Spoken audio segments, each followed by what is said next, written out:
this week we're continuing on the series of the 7 tools that you must have to launch online by discussing landing pages and opt-in forms.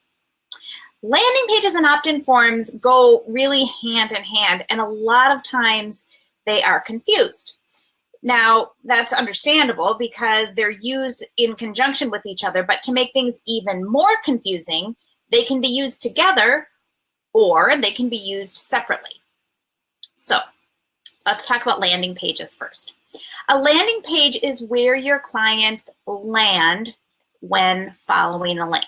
Now, they can be used for lots of different things. You can use a landing page to sell a product, and then that would make it a sales page, actually. You can use a landing page to show a video or allow people to register for a webinar. Basically, any time that you are trying to direct people towards one particular action, you send them to a landing page. Now, what makes a landing page different than any other page on your website or blog or whatever is that when someone lands on a landing page, they only have one choice to make, and that is to either click the button that you provide to them and get more information, or buy now, or register here. The button can say a variety of different things. They either have to push that button or close their window. There's really no other options. I mean, I suppose they could hit the back button if they really wanted to. Now, sometimes landing pages are called squeeze pages for the same reason. You're kind of squeezing people into making a decision, and they're sort of at a dead end if they don't click that button. Now, I do realize that this may seem illogical at first, right? Because we're taught to give people choices. But here's what a landing page does. It slows people down. You know, it causes us to pause and kind of take a look at what the information is in front of us instead of clicking all over like we're prone to do. So you don't want to have a link to your blog on there. You don't want to have a link to all of the products that you have to sell. You just want a link to the one thing that the goal that you're trying to meet with that landing page. Now, I suppose if what you really want them to do is go to your store, then that button would take them to your store. But you don't, what I'm saying is you don't across the top want it to say blog, articles, contact us. You don't want any of those choices because people will just randomly click on things because our attention span, unfortunately, isn't all that great. And you want them to slow down and focus on this landing page. Now, if we've done a good job with the landing page, they're going to read something or something's going to catch their attention and get them to press the button. And like I said before, if they get really frustrated, they can always hit the back button and go back to wherever they came from. So that's a landing page in the traditional sense. But here's a tip that a lot of people don't think about. A landing page can also be used as a home page on your website. So let's say you're just starting out and you don't have a website done yet. It's really, really common for people to think that they can't start collecting names and email addresses until their website is done. As a matter of fact, about every 6 months or maybe a couple times a year, I go to live events. And you'll find as you go to more and more live events in the launch and online business space, you start to see some of the same people over and over again.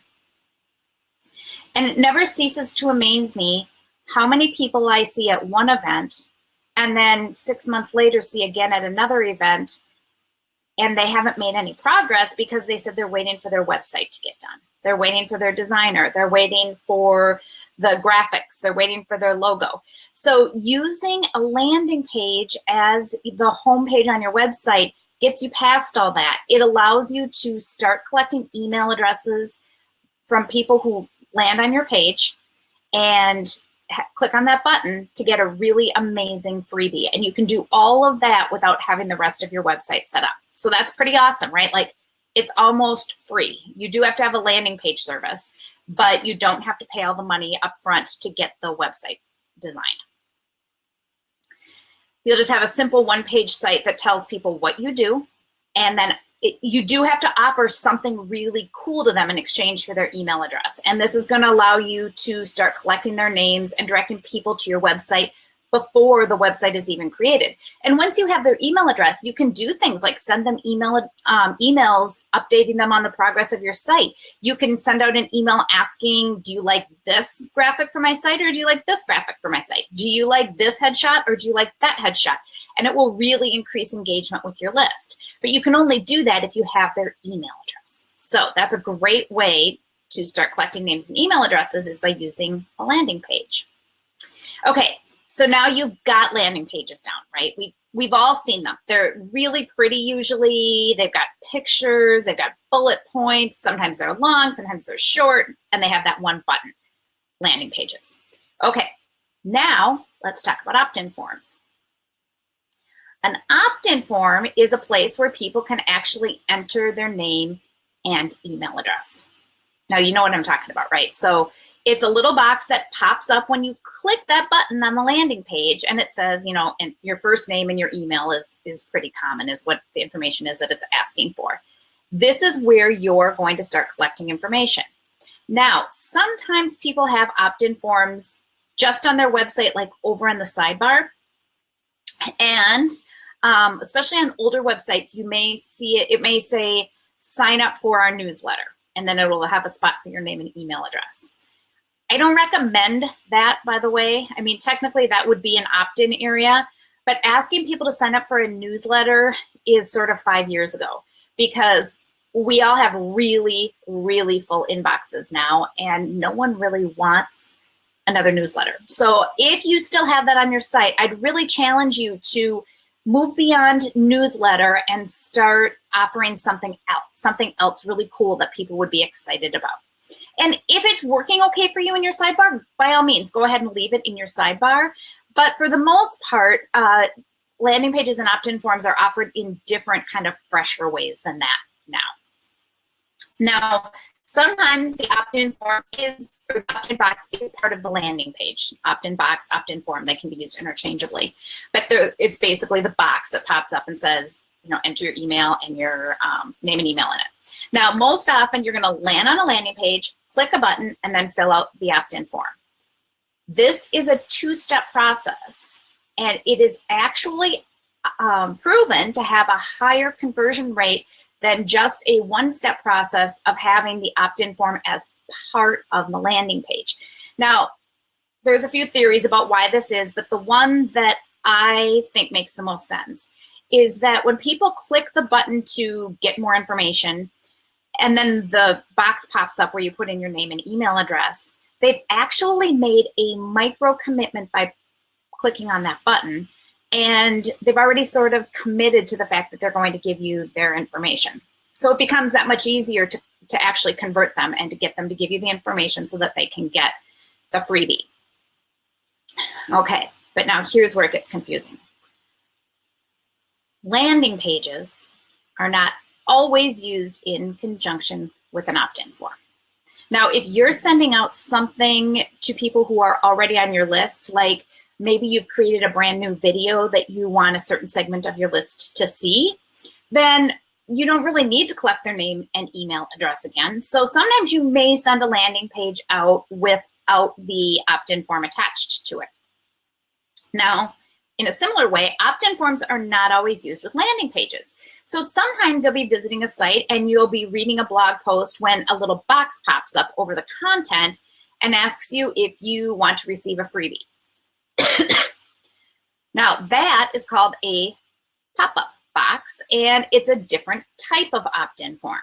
And, you know, it's funny, people always say that they hate pop-up boxes, but they convert really, really well. So even though we all say we hate them, somebody's filling them out because the conversion rate on pop-up boxes is pretty high. So don't discount them automatically on your own site. You can test this.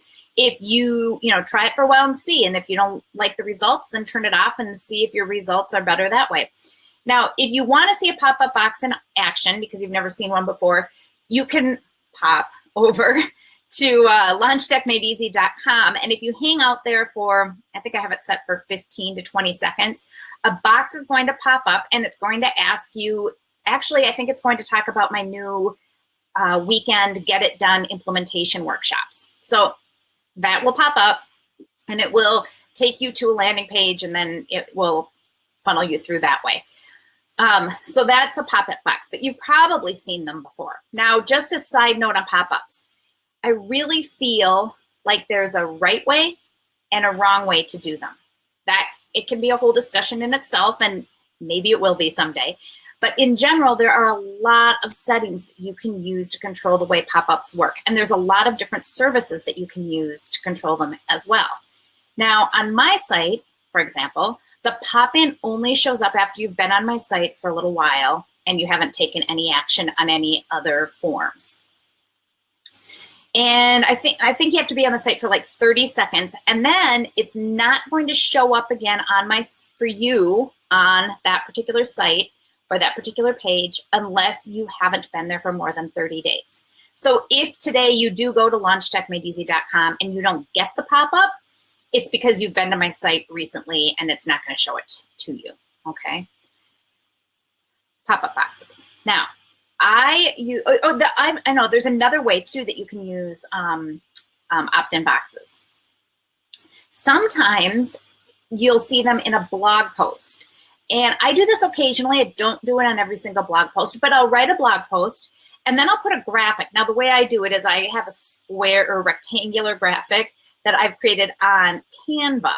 And it will say something like, get the free cheat sheet. It'll be something that goes along with the blog content that I've written about. And when you click on that rectangular graphic, which is right in the blog post, it'll pop up a opt-in form that you can put your name and email address in, and you can get the free content. So that actually, if you're already on my list, you're still going to get that same pop-up box. And when you enter the name and email address in there, it goes into my list, but my list knows not to put you in there twice. So don't worry about that with your own list, that if you have somebody that's already on your list and they fill out one of these boxes again, if you're using an email service provider, it will protect you from mailing to the same email addresses more than once.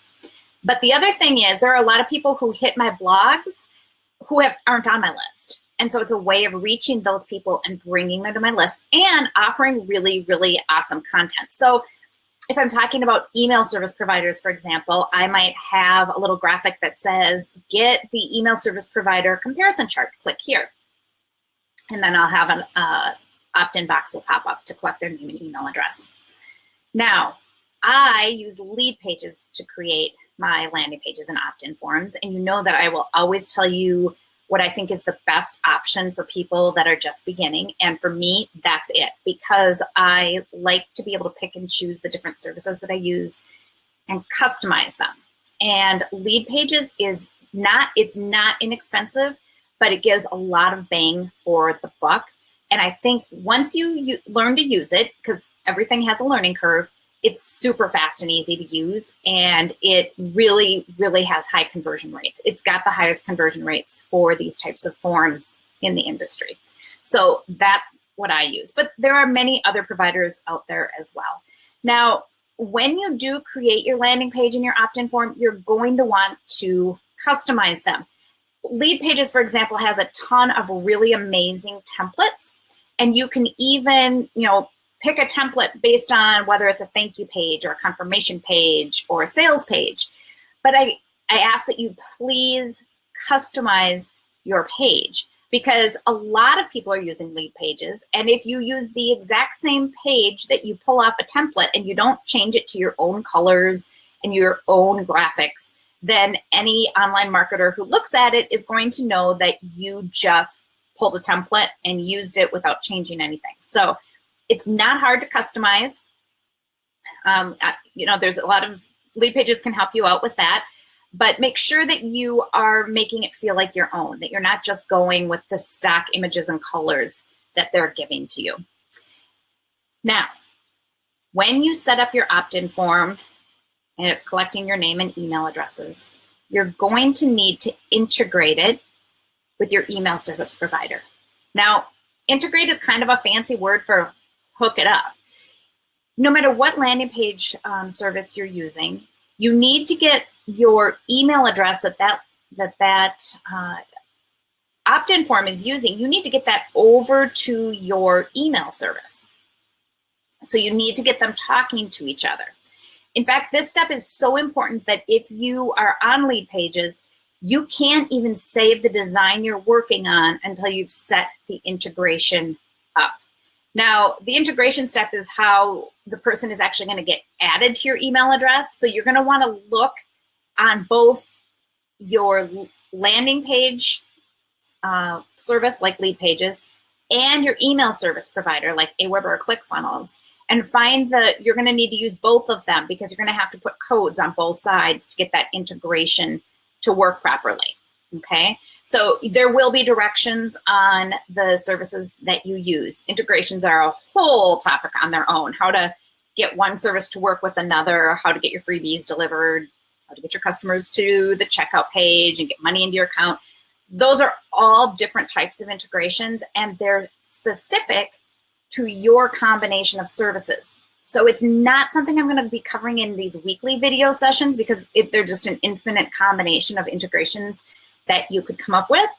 But integrations are covered very heavily in my 2-day launch implementation, let's see, 2-day launch tech implementation workshops, which are brand new. As a matter of fact, the first one is happening this weekend. So if you're interested in those, I'm going to put the link below so that you can get more information. So that's the wrap up on landing pages and opt-in forms. Now, remember, if you want to see the rest of this blog series on the 7 tools you must have to launch online, I'm going to put the link below this video.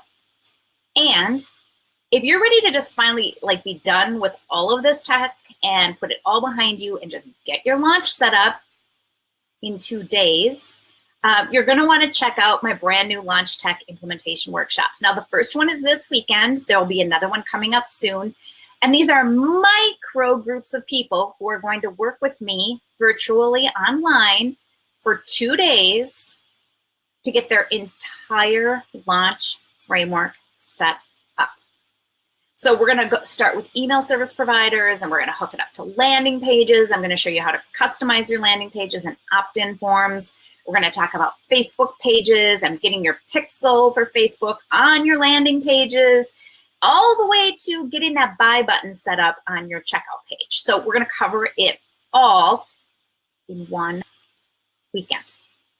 So if you're interested in that, head over to Launch Tech Made Easy, and you're going to find all the details there in the yellow header across the top, as well as the box that pops up, like I mentioned earlier.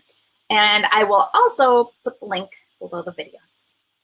So that's it for this week. If you have questions or you just want to chat about your tech, remember you can always find me at Tracy@LaunchTechMadeEasy.com. Bye-bye.